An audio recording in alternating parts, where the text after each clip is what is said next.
देश की अर्थव्यवस्था तय करने वाला दिन मतलब यूनियन बजट 2026 अब कुछ ही दिनों में आने वाला है। अब बजट 2026 को लेके आम पब्लिक जो है उनकी क्या राय है या फिर उनकी क्या एक्सपेक्टेशन है गवर्नमेंट से, आइए जानते हैं। हमारी एक्सपेक्टेशन है हेल्थ सेक्टर पे ज़्यादा से ज़्यादा ध्यान देना चाहिए।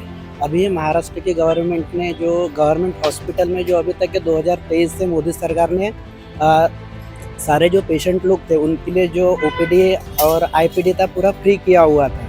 लेकिन अभी रिसेंटली ऐसी न्यूज़ सुनने मिली है कि आईपीडी ओपीडी के जो रेट्स है 10 रुपये 20 रुपये ये लेना चालू कर दिए। इस वजह से जो गरीब व्यक्ति है उसके जेब पे थोड़ा फर्क पड़ सकता है। इसलिए मैक्सिमम सरकार ने गवर्नमेंट सेक्टर जो भी उसमें से भी हेल्थ डिपार्टमेंट है उसकी तरफ थोड़ा ज़्यादा ध्यान देना चाहिए।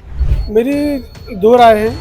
एक तो जो इनकम टैक्स है ना, आईटीआर में एज ए हाउसवाइफ और जो वर्कर है मेन दोनों को आईटीआर में कंबाइन करना चाहिए, जिसकी वजह से उनके ऊपर टैक्स का बोझ कम हो जाएगा। और दूसरी बात यह है कि पेट्रोल और डीजल को इसको भी अंदर जीएसटी आना जरूरी है। जैसे गवर्नमेंट है तो जो आम जनता है तो जैसे महंगाई बढ़ रही है, महंगाई कम करनी चाहिए, ऐसा ही कुछ हमारा है। जैसे हम कैब ड्राइवर है, जैसे हमारे जो रेट है एकदम कम होते जा रहे हैं, बढ़ नहीं रहे हैं, वो तो थोड़ा सरकार ने हमारे लिए थोड़ा कुछ करना चाहिए।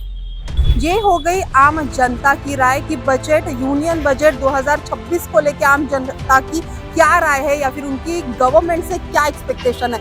अब बढ़ते हैं एक्सपर्ट सीए नरेश जकोटिया जी से कि उनकी बजट 2026 को लेके क्या राय है।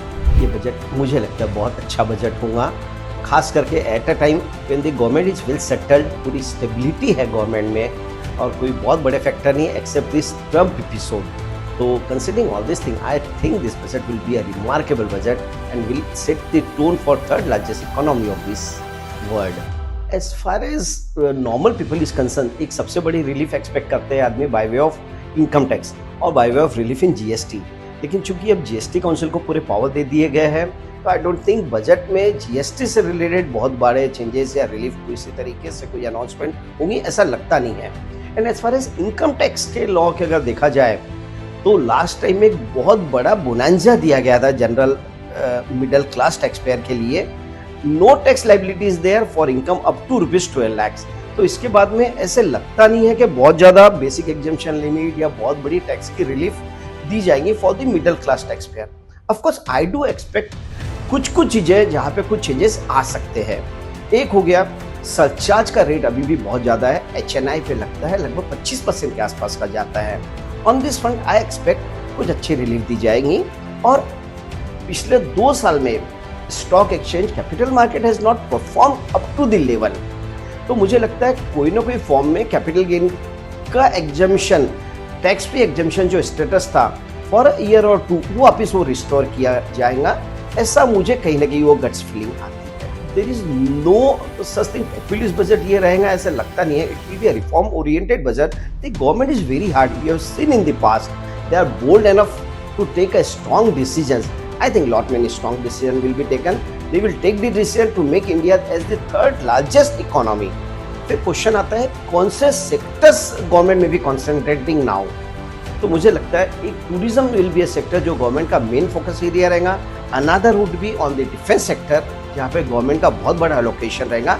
And 2 more sector, agricultural sector is going to be there जहाँ पे गवर्नमेंट कोई अच्छी पॉलिसीज आएंगी to ensure the higher income for the agriculturalist. And 4th is the telecom and infrastructure sector जहाँ पे गवर्नमेंट के अच्छे अनाउंसमेंट एक्सपेक्टेड है इस बजट। तो जैसे मैंने कहा कि मुझे लगता ये नहीं है कि इनकम टैक्स में बहुत बड़ा बेनिफिट दिया जाएगा।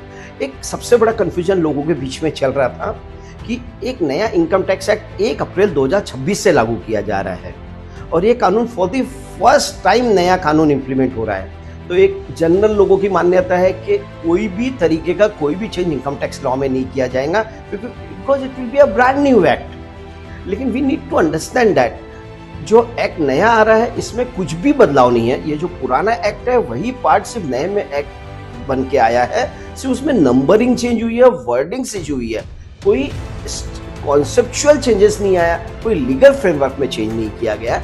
बट मुझे लगता है कि उसको देखते हुए कहीं ना कोई लीगल चेंज कर दिया जाए उस बजट में। जैसे नोशनल टैक्सेशन है उसको कोई ईज डाउन किया जाए, कैपिटल गेन टैक्सेशन में कुछ चेंजेस लाए, ऐसा लगता है। लेकिन बेसिक इनकम लिमिट को देख के लगता है कि इस बार कोई बदलाव एक्सपेक्ट करना will be wrong at our end, specially when 12 lakh की जब basic exemption limit indirectly general middle class taxpayer के लिए हो गई है। टूरिज्म सेक्टर एक लगता है जहाँ पे गवर्नमेंट की बहुत बड़ी अनाउंसमेंट मैं एक्सपेक्ट करता हूँ, बिकॉज रूरल एम्प्लॉयमेंट के लिए, रूरल इनकम एस्केलेट करने के लिए एक tourism could be one of the sector जहाँ पे बहुत बड़ी अनाउंसमेंट आई डू एक्सपेक्ट इस बजट में आई है। And another one as I spoken, एक announcement would be there on the defence front रहेगा कि इंडिया की defence industry is rising, export is rising, तो डिफेंस सेक्टर में भी ऐसी अच्छी अनाउंसमेंट मैं एक्सपेक्ट करता हूँ। Budget is the art of balancing everything.